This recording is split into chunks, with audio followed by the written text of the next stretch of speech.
अस्सलाम वालेकुम, मैं हूं अली रज़ा और आप देख रहे हैं मेरा यूट्यूब चैनल केमिस्ट्री वर्ल्ड।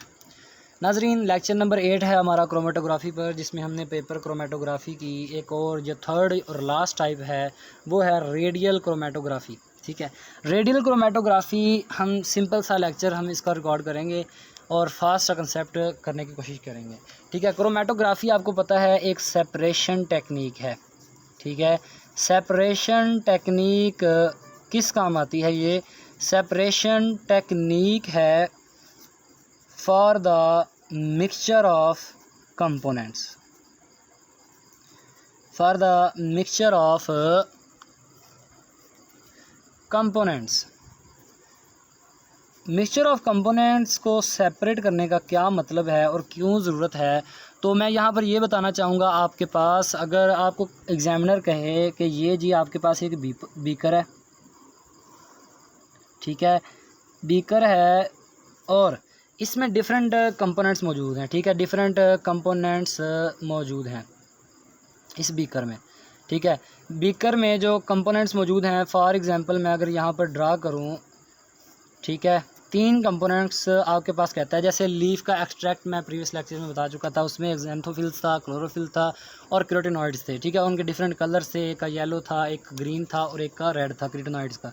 तो इसमें समझ लें आपके पास, मैं आपके सिंपल सा जनरल बताता हूँ कि 3 कंपोनेंट्स मौजूद हैं और वो कहता है आपके पास कि क्रोमेटोग्राफ़ी के ज़रिए इन कंपोनेंट्स को आप सेपरेट करें, मगर करें रेडियल क्रोमेटोग्राफ़ी के ज़रिए।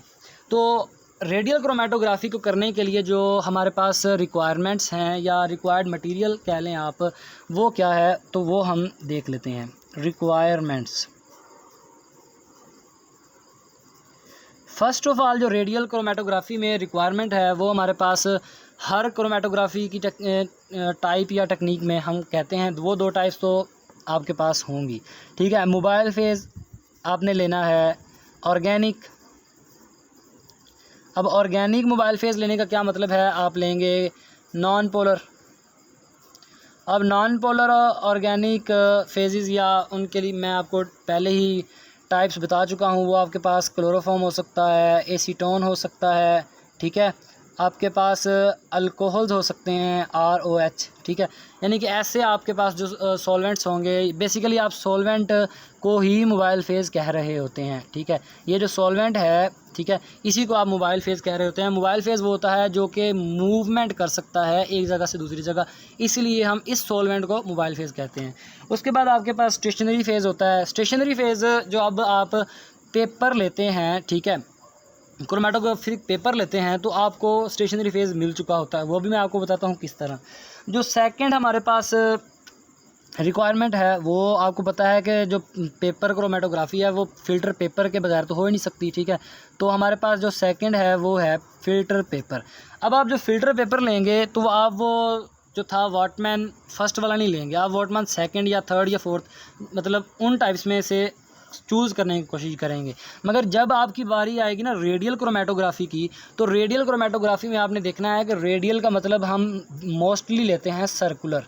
ठीक है, तो इसमें जो आपने शेप लेनी है फ़िल्टर पेपर की, वो लेनी है रेडियल या सर्कुलर।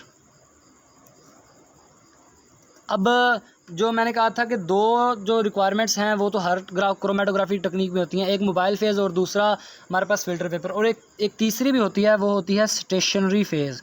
ठीक है, स्टेशनरी फेज़ जब आपने चूज़ करना होता है तो उस पर आपकी डिपेंड करती है कि कौन सी टाइप ये क्रोमेटोग्राफी की बनेगी। वैसे अगर आप लिक्विड लेंगे तो वो पार्टीशन क्रोमेटोग्राफी हो जाएगी। ठीक है, इसी तरह आप अगर different type of stationary phase लेते हैं, ठीक है, वो जेल परमिएशन या साइज़ एक्सक्लूजन क्रोमेटोग्राफी, तो ये मैं चीज़ें आपको बता चुका हूँ कि स्टेशनरी फेज़ डिफरेंट लेने की बिना पर आपके पास कौन कौन से क्रोमेटोग्राफी की टाइप्स बन सकती हैं। तो स्टेशनरी फेज़ आपको इसी पेपर में से मिलेगा, क्योंकि ये बना होता है सेलुलोज, जो कि थ्रेड लाइक स्ट्रक्चर्स होते हैं। ठीक है, धागा नुमा साख्तें होती हैं और उनका स्ट्रक्चर कुछ इस तरह होता है। इसमें हमारे पास वाटर के जो मॉलिक्यूल्स हैं वो इंट्रैप होते हैं और वो मूवमेंट नहीं शो कर पाते। तो हमारे पास यहाँ वाटर जो है वो एज अ स्टेशनरी फेज़ काम करता है, जो कि है हमारे पास पोलर। अब आपको मैं रूल जनरल बता चुका था कि एक अगर मोबाइल फेज़ पोलर होगा ठीक है। तो हमारे पास स्टेशनरी फेज़ वो होगा नॉन पोलर, और अगर हमारे पास स्टेशनरी फेज़ पोलर होगा तो मोबाइल फेज़ नॉन पोलर होगा, मतलब आपने ऑपोजिट लेना है। इसकी मैं रीज़न भी बता चुका था, मैं रीज़न आपको दोबारा बता देता हूँ कि अगर आपके पास स्टेशनरी फेज़ भी नॉन पोलर होगा तो वो जो कंपोनेंट्स हैं वो इसमें भी आकर सॉल्व हो जाएंगे और आपकी वो सेपरेशन मुमकिन ही नहीं होगी, क्योंकि वो लाइक डिज़ोल्व लाइक आपने फार्मूला पढ़ा हुआ है, ठीक है। तो जब स्टेशनरी फेज़ में भी आकर वो सॉल्व हो जाएंगे, डिज़ोल्व हो जाएंगे कंपोनेंट्स, तो क्या सेपरेशन करेंगे, वो मोबाइल फेज़ में भी सॉल्व हो गए, स्टेशनरी फेज़ में भी सॉल्व हो गए, तो सेपरेशन मुमकिन नहीं होगी। ये था आपका तीसरी रिक्वायरमेंट। जो चौथी रिक्वायरमेंट है वो है आपकी कैपिलरी ट्यूब, ठीक है, जिसके ज़रिए आप सोल्यूशन उठाकर क्रोमेटोग्राफिक पेपर पर रखते हैं। और जो हमारे पास लास्ट है वो है बीकर।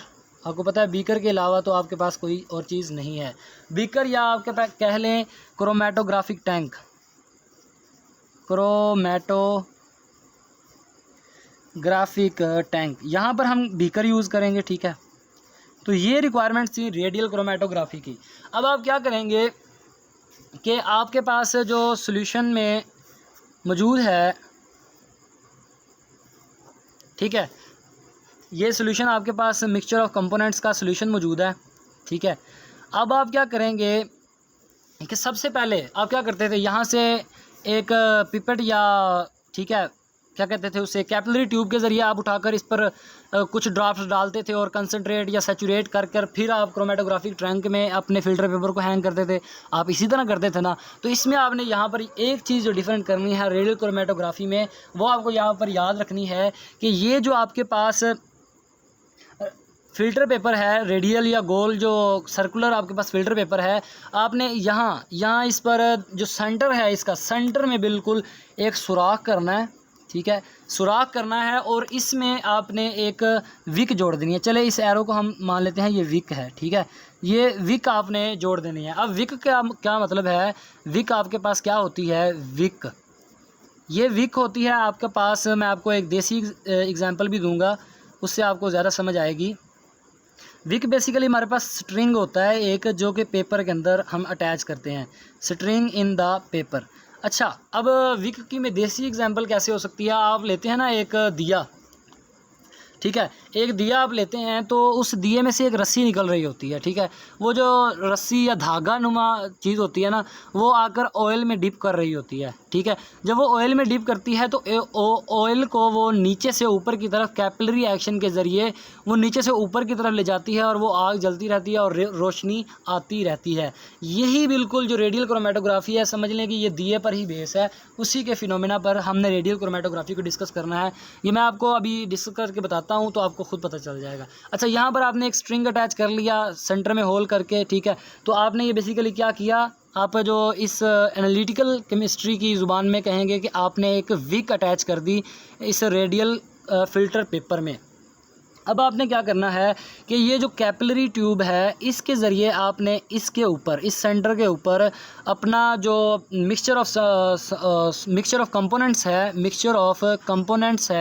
ठीक है, मिक्सचर ऑफ कंपोनेंट, इसका 1 या 2 ड्रॉप इस पर सेंटर में डालना है, ठीक है। जब आप इसका सेंटर को ऊपर डालेंगे तो आपने यहाँ पर एक बार में ही बस नहीं कर देनी, ठीक है, इसको ड्राई होने देना है, यानी कि इसको 11 डिग्री सेंटीग्रेड पर, ठीक है, इसको ड्राई एयर देंगे तो ये ड्राई हो जाएगा और वाटर जो है इसमें, वाटर जो है वो एवेपोरेट हो जाएगा और हमारे पास सिर्फ कंपोनेंट्स बच जाएंगे। फिर आपने 3 to 4 टाइम्स ये प्रोसेस कर, ठीक है, इस रेडियल क्रोमेटोग्राफी पर, ये रेडियल जो फ़िल्टर पेपर है इस पर डालते रहना है। फिर आपने क्या करना है, जो आपके पास एज़ यूजुअल हमारे पास नेक्स्ट स्टेप होता है कि इसको, जो हमारे पास रेडियल फ़िल्टर पेपर है जिस पर आपने कंपोनेंट मिक्सचर भी कर दिया है प्लेस, आप उसको ले जाएंगे क्रोमेटोग्राफिक टैंक पर।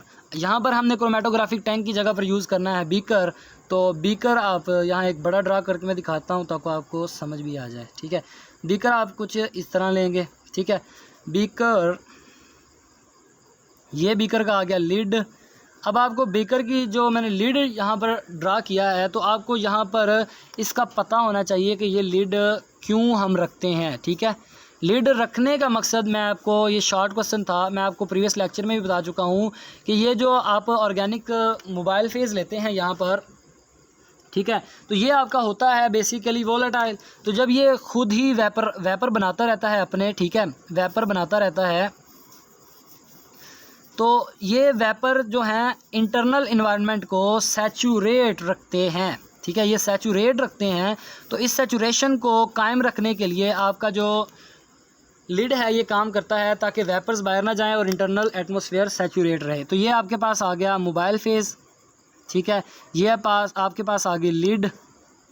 अब आपने क्या करना है कि वो जो आपने रेडियल फ़िल्टर पेपर जिस पर आपने कंपोनेंट्स भी डाल दिए थे उसको उठाएं और इस पर रख दें, इस बीकर पर, और रखें कुछ इस सूरत में कि ये जो आपके पास बेसिकली आपकी वो विक थी ना, विक यहाँ पर सेंटर में सुराख करके हमने बनाई थी, ठीक है, ये उसी का सेंटर है, सेंटर में, और विक जो है वो इस ऑयल में थोड़ी सी डिप हो ताकि जो आपका मोबाइल फेज़ ऊपर को मूवमेंट करे वो इस विक की हेल्प से करे, ठीक है।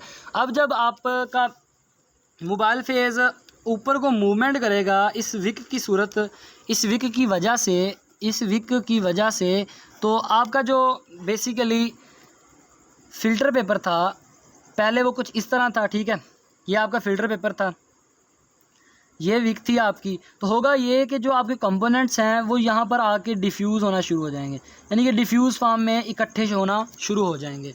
अब जब इकट्ठे होना शुरू करेंगे तो थोड़ा सा टाइम गुजरने के बाद जो आपके, ठीक है, रेडियल फ़िल्टर पेपर होगा उसके ऊपर कुछ इस तरह का आपको स्ट्रक्चर दिखना शुरू हो जाएगा।